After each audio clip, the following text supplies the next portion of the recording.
One thing I wanted to ask you, Mike, was about etiquette. Sure. I mean, the very first thing before you come in, well, you might not be allowed in.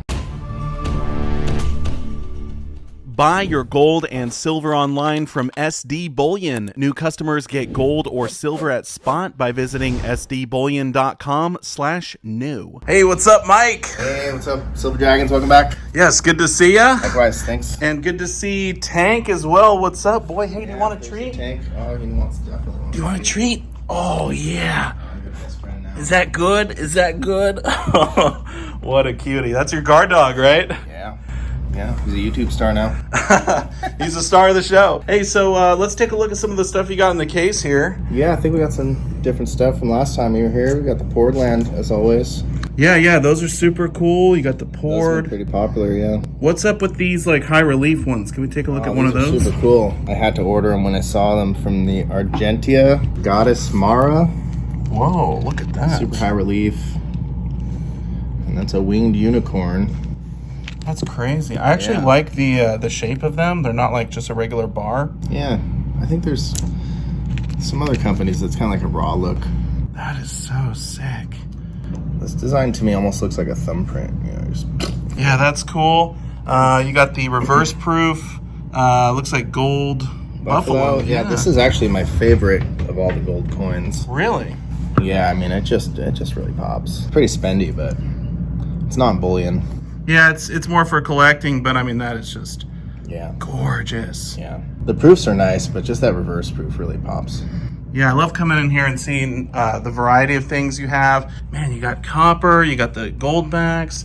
Let's see, what do we got up here? We got maples. Oh, here we go. If you just want to stack, you got your 10 ouncers. Silver rounds, very nice. Yeah.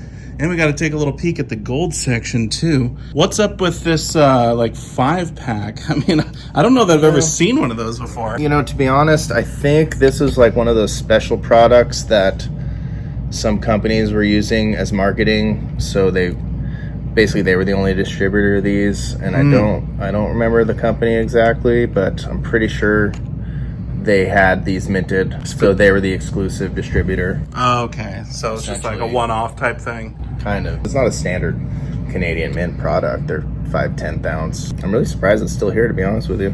Yeah, someone will buy it. I mean, that would actually be cool if you had like 5 kids or 5 grandkids. You give them each one from the pack, you know? They all get their equal cut. Yeah, exactly. We get a lot of things like that where I have to have 12 for all the grandkids. Right, they all have to be the same too. It's got to be fair, right? You have to have. You can't give one a higher value present than the others. Let's see. We got junk silver. We got Morgans, peace dollars, and then of course more numismatic type stuff down here. These are kind of cool, actually. These are from some old jewelry shop. So you can see the original price they were trying to charge on these, and they got cellophane. I'm pretty sure they're maybe from the 60s. So I didn't take them out of there, just kind of left them on there. That one, $8 sold for. This is a Carson City uncirculated. They had a $5 price tag on it. $5 for 82cc. Yeah. Can I get it for $5? No. That's actually really cool to see the old prices, because you can kind of see like, well, how well stuff is done over the years, but also it reminds you about inflation. Yeah, well, let's say that was in the mid or late 60s. That was basically $1. Maybe it was just because it was an uncirculated Carson City why it was just $1. Yeah, it's slightly more these collectible. Ones here were probably just $1 at the bank back then, pretty sure. Yeah, $1 is a silver dollar. I mean, yeah, up until 1964, yeah, I mean, you got all of your junk silver. Yeah, well, 20 of these could have got you one of these.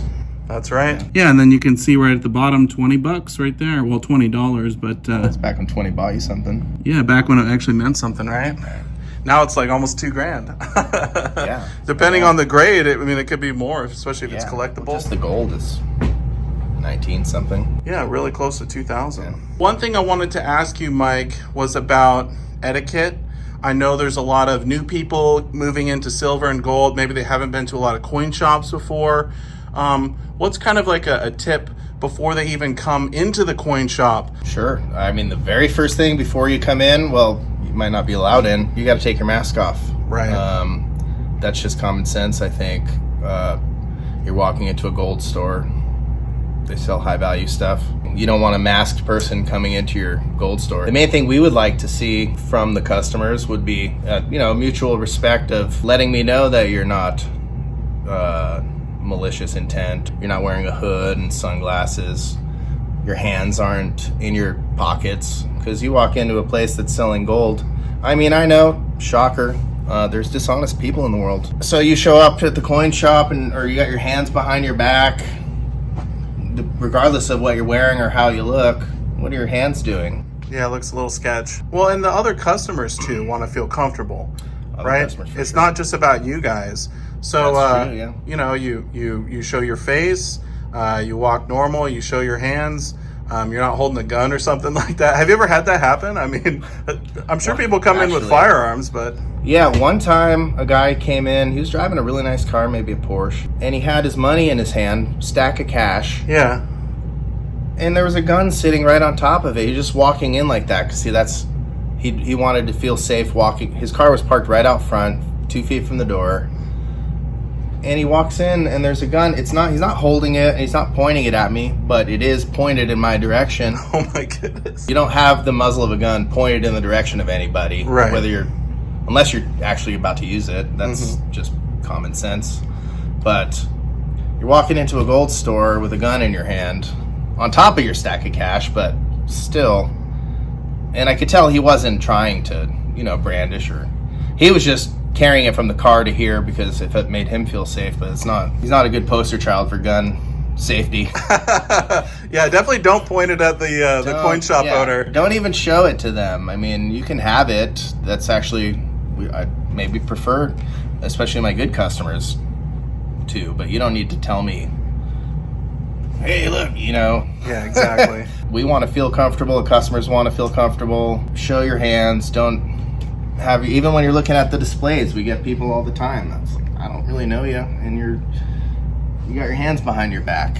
So now what do I have to do? Now I'm looking in the cameras to see where your hands are behind your back, and it's sketchy. Don't be looking through the coin trays and then hands right in your pockets. That's, right. Okay, well now we have to pay a lot more attention. Yeah, like for example, if I wanted to take a look at some of these silver rounds, maybe I could show you how I would handle them. And then you could tell me if you feel like that's appropriate, or we could do like a little test here, huh? So if I wanted to look through these silver rounds, honestly, I wouldn't pick any of them up unless I needed to see the other side. Like for example, this one right here, does it have the cool toning on the other side? I always hold it by the edges.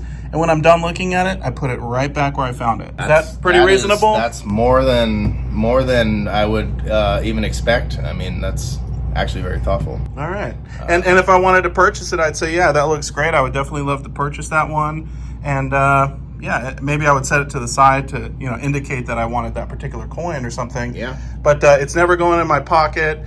It's never, coming below the table, and it's always in plain sight. Sometimes kids will take stuff, and okay, they're kids, First of all, they're a lot lower. I'm talking about the coins. They're not, handling big gold bars and running all over the store with them. But yeah, for sure. Now, what about interacting with other customers? Is that weird? I mean, do people mostly keep to themselves? Do you care? I mean, what's that like? Oh, I care a lot because, okay, well, other customers have to feel comfortable. So, okay, you're standing there talking to Mike, let's say, about buying a gold coin. And I'm over here with a customer counting out a bunch of cash, and you stop paying attention to the coins you're looking to buy, and you're looking over at us. And this happens actually quite a bit. It's like, how's our customer supposed to feel when you got some stranger they don't know staring at them? Yeah, they're going to come out and rob me in the parking lot or what? Why are you staring at them? Well, first of all, you should be paying attention to what you want to buy. Yeah. Not what this customer's doing. Yeah, very true. And staring at. I've had it to where they'll give me the money and I'm counting it and I can feel the eyes. And I'll just look them dead in the eye like that. Then they get it. Oh, I shouldn't be staring at you. Now it makes sense. But yeah, I mean, what would make you feel uncomfortable if you were in their shoes? It's basically the golden rule, Common sense. Treat other people the way you want to be treated. Don't be kind of snooping in what they're doing. And it's not your business what somebody else is doing. They want privacy. The other thing too is I feel like sometimes people, they love coins. They want to talk for like an hour or two. I mean, like, what's the limit? I mean, do you care if people hang out? Depends. I mean, it's nice to be mindful of our time because we're a small business and we don't have as much time as you might want. Maybe ask relevant questions. If you're asking weird questions, well, okay, if you're asking weird questions that are in far left field and not relevant to what we're actually doing here. So for example, we had a guy a week or so ago, we had a regular customer brought him in, and this guy basically was trying to steal one of our coin rings. He's asking all these irrelevant questions about nothing just to fill space and time and to distract. And that was a big red flag because, and Mike knew it. Mike knew what he was doing right away. He's just too sharp. But I was doing an appraisal, so I just kept having to chime in and getting interrupted from what I was doing. And then eventually Mike came over and he kind of wrote me a little note saying this guy's trying to steal, and he was. So I didn't really know that how far he actually got till after. So, but Mike knew it the whole time. Mike didn't drop the ball. So he got the ring back and everything, and he got the ring back, but the guy was doing all these fancy hand maneuvers and showing a couple fingers at a time and then cupping it, and strange. Yeah, of all the things, and he had my money in his pocket. He was here with a good customer. Yeah, the bad etiquette, Yeah, maybe the best thing to do is, if you have some questions, maybe try and make them more concise and relevant to what you're looking at. And also just know what you want to buy before you come in. Or have an idea. So Mike, any other things on etiquette that come to the top of your mind? Issues that you've had at your coin shop, things you wish people would do differently? Allowing us to have trust in you where we can see your hands. You're not leaning over in a way where you might be able to be stuffing. I don't want to look at you with suspicion. I want to look at you as a good customer. It takes a lot of extra energy for the dealer to be having to pay attention to these details that it should be as transparent and out in the open. Right. And you should be showing them, out of respect for them, if you're a legit, honest customer, that, well, hey, I'm not trying to steal. Well, yeah, great tips.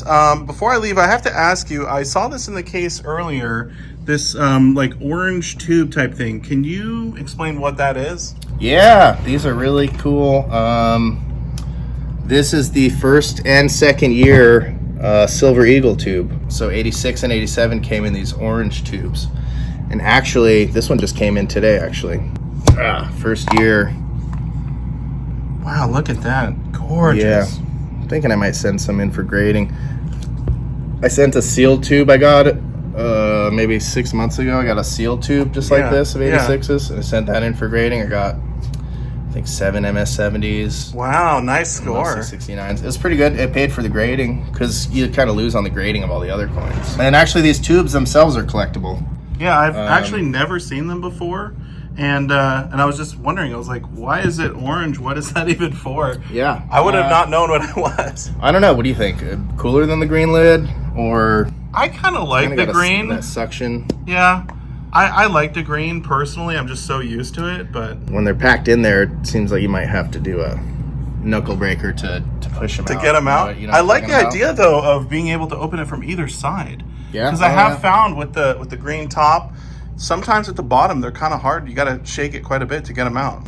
Hey, Mike, it was great to see you. I love the shop. I love all the inventory. I love talking to you. Really appreciate the wisdom. Likewise, yeah. And I love the Silver Dragons channel. Make sure you subscribe. Awesome. Thank you so much. Likewise.